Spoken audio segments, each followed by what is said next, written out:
part 3-nya. Jadi kita akan mulai lagi. Jangan lupa di subscribe guys. Jangan like, comment, dan share ke teman-teman. Jadi kita akan mulai ke part 3-nya. Eksekusi dengan baik oleh player-player dari RRQ Kazu. RRQ Kazu malah dapat kill gratis kali ini. 3 poin eliminasi di early game sangat baik, mengejar ketertinggalan mereka dari tim heavy itu sendiri, dan tentu saja membuka peluang mereka untuk bermain lebih aman di sekitarannya. Bener, dan gara-gara move God of War, sekarang gue tarik kalimat gue. RRQ boleh banting kiri. Ya. Gue juga sepakat. Cuman lawan mereka tinggal satu kan, Buriram aja. Kalau mereka lewatin Buriram, itu aman banget mereka. Nah, bener. Sekarang kan kita juga udah punya lihat kan, vision kan. Buriram justru pelan-pelan lagi mau nyisirin God of War kan, itu asumsinya. Iya, dan mereka nggak mau ngelepasin titik kekalahan mereka sama RRQ. Betul. Ini tuh polanya jadi berubah sesimpel gara-gara God of War ke kanan lebih early nih. Iya. Kalau aja God of War mainnya pasif kayak biasa, RRQ sih nggak boleh. Gara-gara God of War mikir itu tim heavy deh.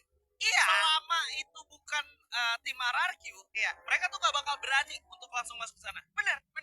Karena biasanya gitu.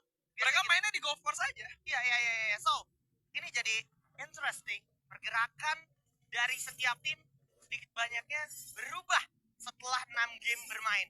Begitu juga dengan beberapa tim lainnya.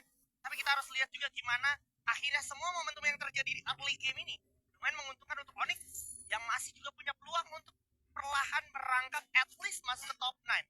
Ya, dan harus diingat ya, dari beberapa poin eliminasi yang udah didapatkan di early game oleh PI Sports, oleh tim RRQ, ternyata masih ada 48 orang. Yes, tentu saja. Nah, EVOS Divine akan bertemu dengan satu tim, yaitu Twisted Mind, dimana kalau kita perhatikan udah dari terhadap bisa yang ada Bas, terlalu kuat berhasil dapetin satu player utamanya di sana. Ray menjatuh knockdown, masih bisa diberikan balasannya, belum lagi di belakang ada WAG, tapi udah ada exit plan dari anak-anak EVOS, sehingga anak-anak EVOS pun telah mendapatkan satu, masih bisa menghidupkan kembali satu orang Ray di sana.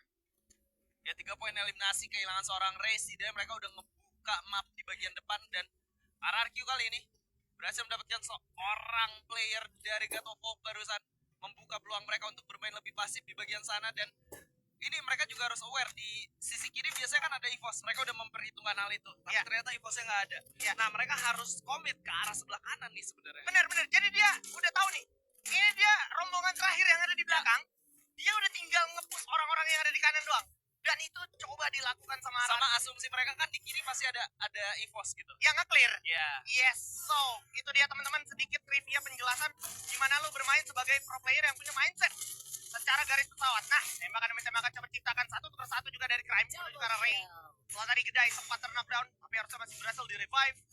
Dan di situasi seperti ini, Onyx harusnya udah nggak boleh banyak keluaran area open field karena terlalu beresiko. Semuanya bakal cenderung numpuk di field nih nanti. Ya, semuanya bakal cenderung numpuk di field. Dan kalau kita ngeliat dari pergerakan teman-teman yang sedang bermain, 11 tim yang sedang bermain, ini zona di kanan kan? Zona di kanan. Dan wah, playtime-nya Twisted Mind sih harus gua akuin payah banget, kerasa banget ini. Mentalitas anak-anaknya jadi default lagi kembali ke ala core memory bahkan sebelum Parao. Itu mentalitasnya ya, mentalitas dan itu ya. Menurut gua karena The Bus gak dimainin dari awal. Iya. Ada adjustment yang akhirnya agak terlambat, dan kita lihat gimana adjustment dari seorang Joel setelah tadi 2 game bermain. Coba dapetin satu orang, tapi sekarang kok jarang jatuh dan berarti cara ekspor. Kiongnya juga jatuh, malah jadi makin fatal. Sisa Joel, harapan terakhir. Dan Bigatron by Vitality, kita tahu Bigatron by Vitality lagi gak baik-baik aja secara positioning. Belum lagi sekarang ke arah area skill odds, ada EVOS Divine, dan juga All Gamer Global. Ini menjadi mimpi buruk untuk Bigatron by Vitality kalau sampai ke spot. Tapi sekarang tentang gimana EVOS Divine harus menjawab setup yang sudah dilakukan oleh All Gamer Global. Untungnya masih bisa dipancing, perlahan tapi pasti. Anak-anak All Gamer Global harus keluar, dan di momen tersebut menjadi peluang sebenarnya untuk seorang Joel mengamankan diri, tapi nggak boleh sampai lengah karena ada satu player God of War juga yang sedang mengintai. Susah ini Joel menurut gua. Ya, masih ada tanda hitlist yang pertama. Oh, udah selesai hitlistnya mungkin. Dan tentu saja ini menjadi advantage buat dia, tapi dia nggak bisa naik ke atas, nggak bisa turun ke bawah juga. Benar, dan ini dia. Mulai coba di bait-bait Rasya, berhasil dapetin satu orang, awas. Itu dia, jadi lampu hijau, tapi Engat lagi. Agak meleset di situnya. Fatal adalah kata yang tepat. Posisi yang seperti lampu hijau tapi anti klimaks gara-gara tadi sempat nabrak Valiant Dash-nya sehingga nggak bisa dimaksimalkan eksekusinya dan ini malah cenderung menjadi kerugian untuk EVOS Divine kali ini menyisakan Rasha aja Skyla. Yes, dan Rasha sangat tidak menyenangkan karena memang ada perubahan skenario pergerakan dari EVOS Divine yang perlu kita tahu itu teman-teman, dimana kita jarang banget melihat EVOS Divine tuh di menit 2 udah ninggalin Brasilia Skyla. Ya benar, terlalu cepat ya. Dan ini juga terlalu cepat Joel. Nice try Bigetron.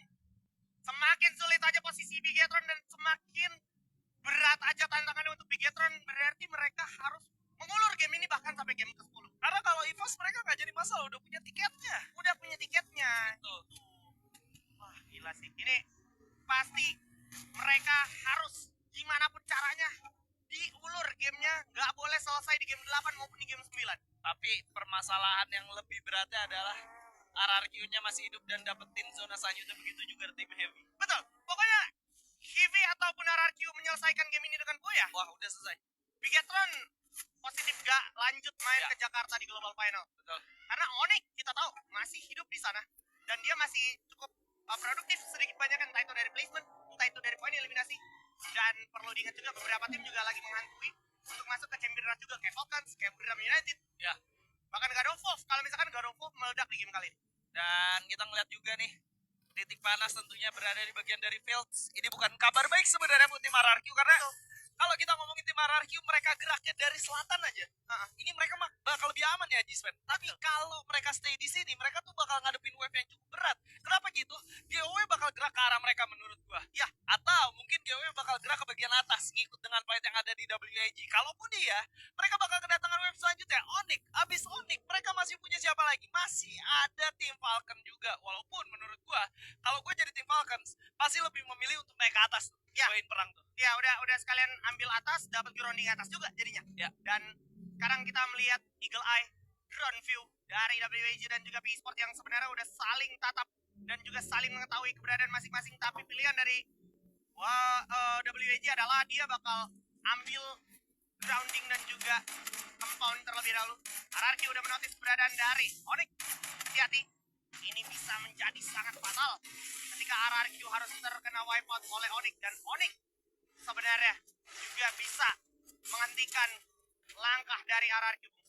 Masih bisa banget, dan ini ledakan-ledakan dan juga jual beli serangan menggunakan utilities akan menjadi sangat berarti, karena menurut gua RRQ kalau bisa dapetin 2 knock dari Onyx, mereka bakal komit.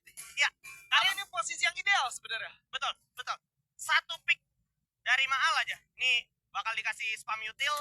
Setidaknya 1-2 orang bakal mulai buka keluar untuk ngegas. Naiknya ke atas udahnya. Yes. Dan akhirnya dengan zona ketarik ke atas juga bakal jadi challenge tersendiri untuk teman-teman dari Heavy.